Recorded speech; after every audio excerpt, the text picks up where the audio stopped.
si une seule âme, dans ce manoir de Provence baigné de lumière, avait soupçonné que Léa, la future épouse du millionnaire, portait en elle un secret si dévastateur qu'il pouvait anéantir non seulement une union, mais aussi une fortune érigée sur 3 générations, jamais on ne lui aurait permis de s'approcher de l'autel.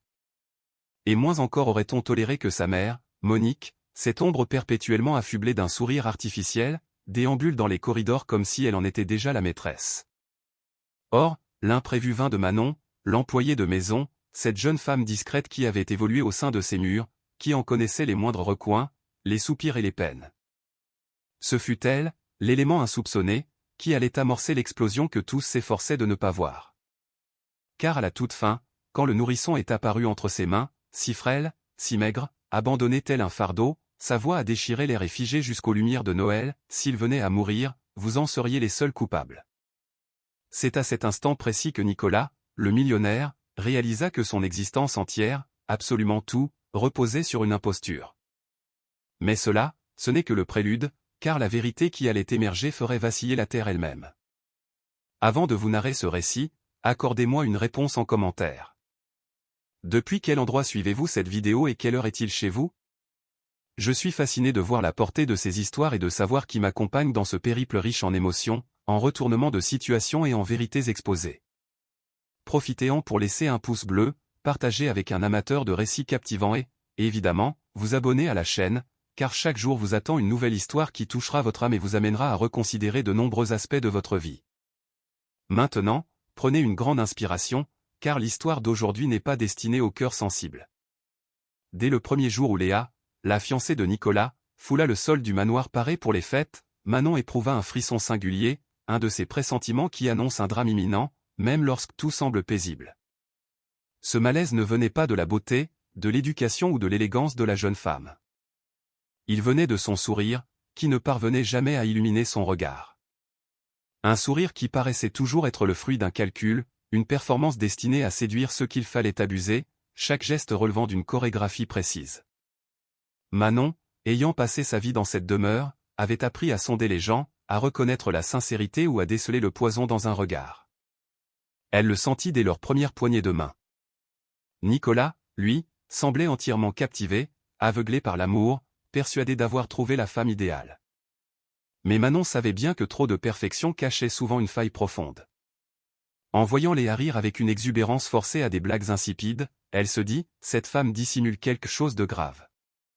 Pour l'instant, ce n'était qu'une intuition, mais elle allait se confirmer avec une force redoutable. Les semaines passant, des détails infimes commencèrent à troubler Manon.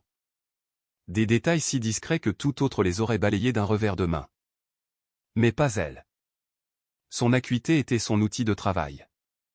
Elle remarqua que Léa portait souvent la main à son bas-ventre en cachette, un geste bref et presque douloureux, comme pour masquer une imperfection. Elle nota aussi sa façon d'esquiver toute conversation sur la maternité, les enfants ou la grossesse, comme si le sujet était une blessure à vif. Puis il y eut cette remarque de Monique, la mère au regard d'acier et au sourire visqueux, lancée dans la cuisine, le passé de ma fille ne regarde personne ici. La phrase tourna en boucle dans l'esprit de Manon. Un passé qu'il faut cacher est un passé chargé. Et le plus angoissant était qu'elle semblait être la seule à le percevoir, ce qui rendait le mystère encore plus oppressant. C'est un après-midi de grande chaleur, près de la piscine, que la première véritable brèche apparut. Léa, dans un bikini luxueux, se pavanait avec assurance. En relevant les bras pour ajuster sa coiffure, elle dévoila un court instant, juste sous l'échancrure du maillot, une fine ligne rosâtre. Manon la reconnut sur le champ, une cicatrice de césarienne, et elle semblait récente. Son cœur s'emballa, mais elle garda son calme, observant simplement. Léa, ayant surpris son regard, s'empressa de dissimuler la marque et demanda d'un ton menaçant, « Vous avez vu quelque chose ?» Manon se contenta d'un sourire évasif, mais son esprit était en ébullition.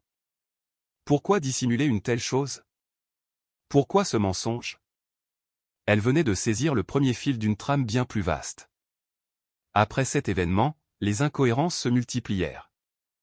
Léa qui évitait de porter des sacs de course, qui déclinait tout alcool sous des prétextes fallacieux, sa froideur manifeste envers les enfants. Et sa mère, Monique, omniprésente, qui semblait veiller à ce qu'aucune information ne filtre.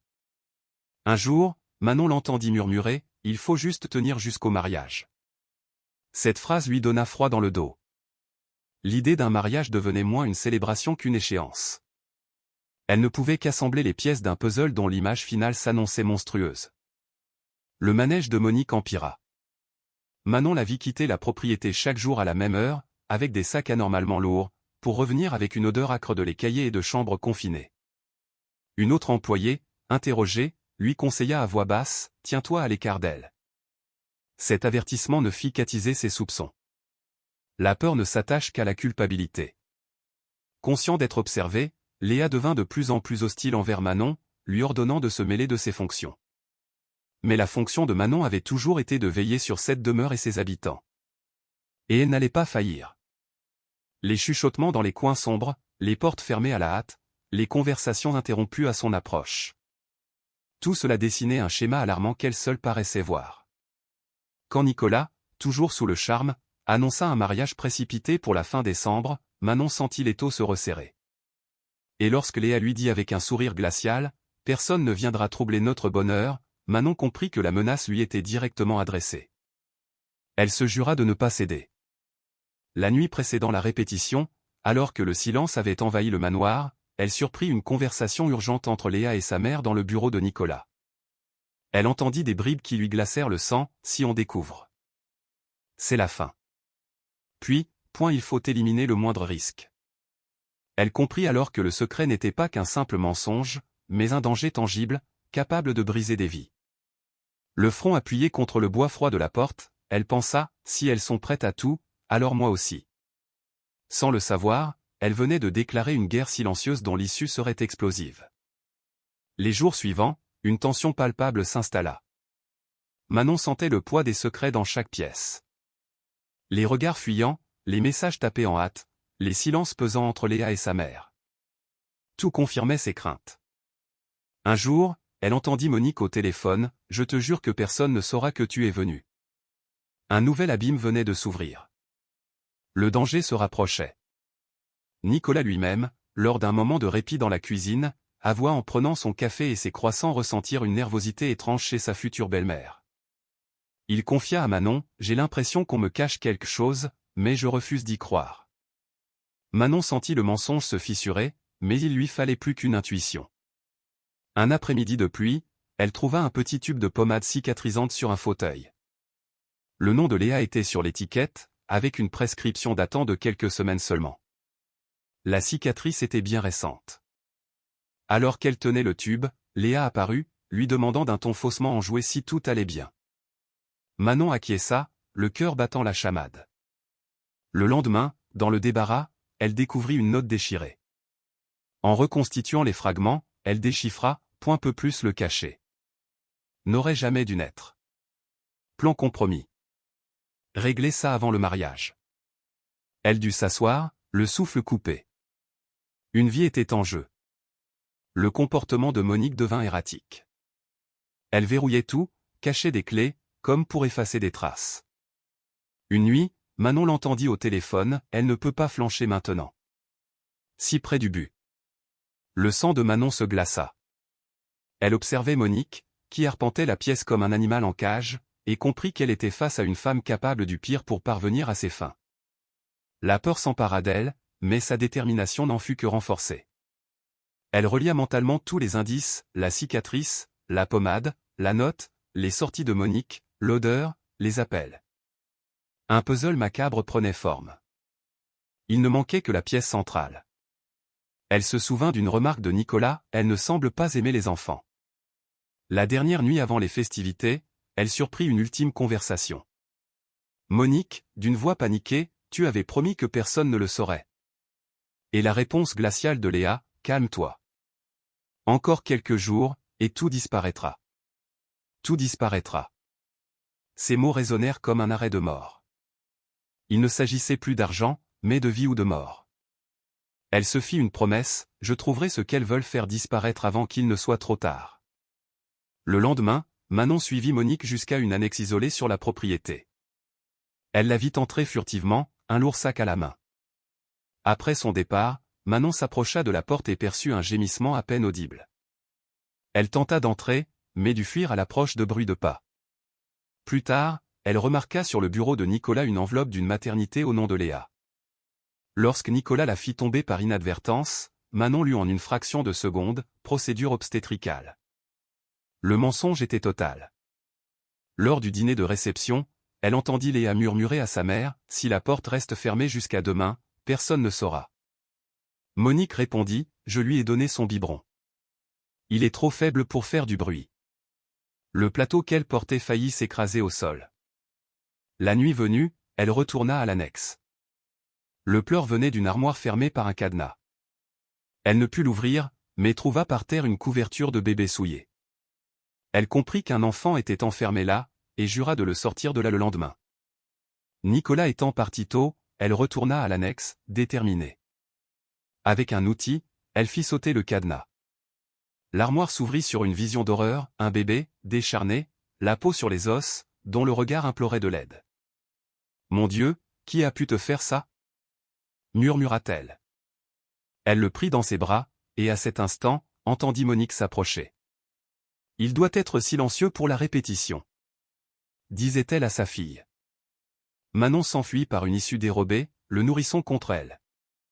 Tenant cet enfant fragile, elle se promit de déjouer leur plan, quel qu'en soit le prix. Le lendemain, Nicolas revint, l'air tourmenté. Il confia à la cuisinière, mais Manon entendit, « Je sens qu'on me ment, mais je ne sais pas qui. » Manon savait qu'il était sur le point de voir, mais qu'il lui fallait des preuves irréfutables. Elle entendit ensuite Léa au téléphone, fait tout disparaître après le mariage. La cruauté de ces mots la révulsa. Puis elle vit Monique arriver, un grand sac à la main, et s'enfermer dans une chambre d'amis. Le même pleur étouffé s'en éleva. Elles avaient déplacé l'enfant à l'intérieur même du manoir. La confrontation était inévitable. Lorsque Nicolas les trouva tout étrangement tendus, un gémissement s'échappa de la chambre. Alors qu'il s'approchait, Monique simula un malaise spectaculaire pour détourner son attention. La ruse fonctionna, mais Manon remarqua que Monique serrait son sac, comme pour protéger son contenu. Plus tard, un petit flacon tomba de la porte de la chambre, complément alimentaire d'urgence pour nouveau-nés dénutris. La preuve ultime. Elle entendit Léa dire, « Encore 2 jours à tenir. » Le temps pressait. Cette nuit-là, elle écouta à la porte. Elle entendit le bébé pleurer faiblement.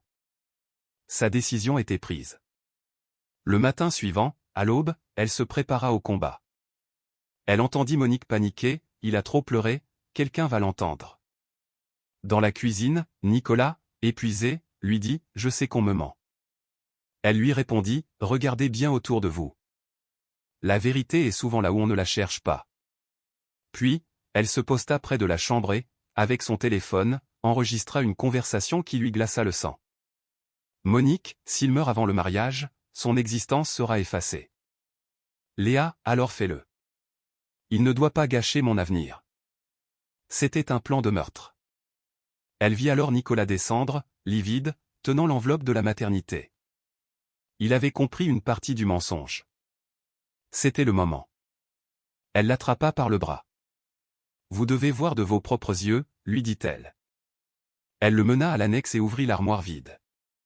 Puis elle l'emmena devant la chambre d'amis. Elle frappa. Léa ouvrit, surprise. Derrière elle, Monique tentait de cacher le bébé. Nicolas vit tout. « Qu'est-ce que ça veut dire ?» demanda-t-il d'une voix blanche. Léa tenta une dernière manipulation, mais Manon sortit son téléphone et fit jouer l'enregistrement. Le silence qui suivit fut assourdissant. Nicolas regarda Léa, le dégoût se peignant sur son visage. Il s'approcha du bébé, toucha sa petite main. « C'est ton fils ?» demanda-t-il. Le silence de Léa fut un aveu. Manon révéla tout le plan. Léa, acculée, se lança dans une tirade d'excuses. Mais Nicolas l'interrompit, « Ça ne se passera pas comme ça. » Quelques heures plus tard, le grand salon était plein. Le maire, ou son adjoint, commença la cérémonie. Soudain, les portes s'ouvrirent. Manon entra, le bébé dans les bras. Elle marcha jusqu'à l'autel. Avant de célébrer cette union, dit-elle d'une voix claire, « Vous devez rencontrer l'invité qu'on a voulu vous cacher. » Le choc fut total. Ce bébé est le fils de Léa. Elle comptait s'en débarrasser après le mariage. Un murmure d'horreur parcourut l'assemblée. Léa hurla que Manon était folle. Mais Nicolas intervint. La seule folle ici est celle qui laisse son enfant mourir pour l'argent. Il fit diffuser l'enregistrement pour tous. Puis Manon présenta les autres preuves. Nicolas se tourna vers Léa, les yeux emplis d'une tristesse infinie. Aurais-tu vraiment abandonné ton propre fils? Son absence de réponse signa sa condamnation. Nicolas la foudroya du regard. Famille? La seule famille ici, c'est cette femme qui a protégé un enfant qui n'est même pas le mien. Il laissa tomber l'alliance. Le mariage est annulé. Sortez de chez moi. La police s'occupera de vous. Il se tourna ensuite vers Manon. Reste. Tu es la seule en qui j'ai confiance. Les jours suivants, le manoir se transforma en un lieu de guérison. Le bébé reprenait des forces, soigné et aimé. Manon veillait sur lui. Un après-midi, Nicolas lui dit, « Tu l'as sauvé. Et tu m'as sauvé aussi. » Il ajouta, « Désormais, tu es la gouvernante de cette maison. Et tu m'aideras à élever ce garçon, à lui montrer qu'il a toujours eu de la valeur. » Manon pleura, submergée par l'émotion. Son courage avait été récompensé. L'histoire fit le tour de la ville. On parla de la fiancée cupide, et surtout de l'employé de maison héroïque. Pour Nicolas et pour cet enfant, elle était bien plus que ça. En regardant le bébé dormir paisiblement, Manon songeait au destin. La véritable grandeur ne se trouve pas dans les apparences, mais dans les actes de bravoure silencieux. Parfois, le plus grand des miracles est accompli par la personne la plus humble, celle qui a un cœur assez immense pour sauver une vie. Tu ne seras plus jamais un secret, lui chuchota TL. Car s'élever, ce n'est pas qu'une question de statut, c'est une question de dignité et de valeur. Maintenant, c'est à vous. Dites-moi en commentaire quelle partie de cette histoire vous a le plus touché. Ces récits sont là pour nous rappeler que la valeur d'une personne ne se mesure pas à sa richesse, et que les vrais héros sont souvent ceux qui agissent dans l'ombre. Alors n'oubliez pas d'aimer, de commenter, de partager et de vous abonner. Activez les notifications, car une nouvelle histoire vous attend demain. Merci de votre écoute, et à bientôt pour un nouveau récit qui parlera à votre cœur.